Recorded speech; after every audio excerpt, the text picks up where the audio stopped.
किश्तवाड़ में गृह मंत्री अमित शाह ने पीएम मोदी की तारीफ की। कहा, मोदी ने जम्मू कश्मीर में लोकतंत्र को मजबूत किया। घाटी से लेकर मैदान तक सबको 5 लाख का मुफ्त इलाज दिया।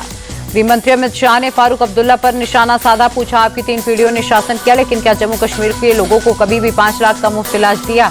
धारा 370 पर भी बोले गृह मंत्री अमित शाह। का अनुच्छेद 370 अब इतिहास का हिस्सा बन गया है। संविधान में अनुच्छेद 370 के लिए कोई जगह नहीं है। गुजरात को पीएम मोदी ने दी बड़ी सौगात। अहमदाबाद में 8,000 करोड़ की कई विकास परियोजनाओं का किया उद्घाटन और शिलान्यास। अहमदाबाद में पीएम मोदी का विपक्ष पर जोरदार हमला। कहा, मेरा जितना माकौल उड़ाना है उड़ा लो, अपमान का जवाब मैं अपने काम से दूंगा। अहमदाबाद में बोले पीएम मोदी, पिछले 100 दिनों में मैंने रात नहीं देखा। 100 दिन के एजेंडे को पूरा करने के लिए पूरी ताकत लगाई। पीएम मोदी ने कहा, पिछले 100 दिनों में 15 लाख करोड़ से ज्यादा की योजनाओं पर काम शुरू हुआ। गांव हो या शहर, सभी के लिए व्यवस्थाएं जुटाने में लगे।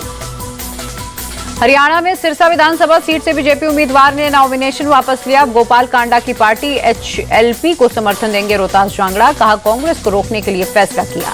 हरियाणा के अंबाला में किसानों ने अनिल विज के खिलाफ किया प्रोटेस्ट, जमकर की नारेबाजी। कहा, शंभू और खनौरी बॉर्डर पर गोलियां चलाने का अब चुनाव में लेंगे बदला।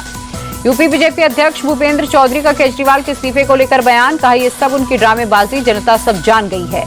कल शाम 4:30 बजे एलजी से मिलेंगे अरविंद केजरीवाल। एलजी से मुलाकात कर सीएम पद से देंगे इस्तीफा। केजरीवाल के घर बैठक में शामिल हुए मनीष सिसोदिया। पीएसी की बैठक से पहले दोनों नेताओं की मीटिंग। राघव चड्ढा समेत कई नेता थे साथ।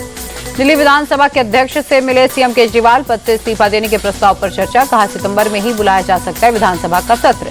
दिल्ली सरकार में मंत्री सौरभ भारद्वाज बोले, हमारी पार्टी को बदनाम करने की साजिश। केजरीवाल को साजिश के तहत फंसाया गया। सौरभ भारद्वाज बोले, दिल्ली की जनता चाहती है केजरीवाल फिर से सीएम बने। लोग चाहते हैं कि दिल्ली में जल्द चुनाव हो।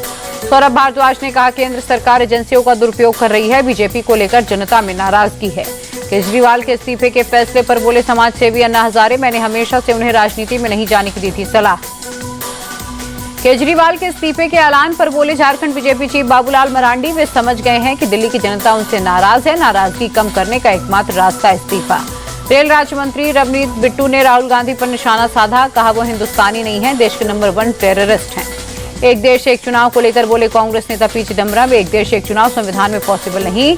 मोदी सरकार के पास बहुमत भी नहीं है।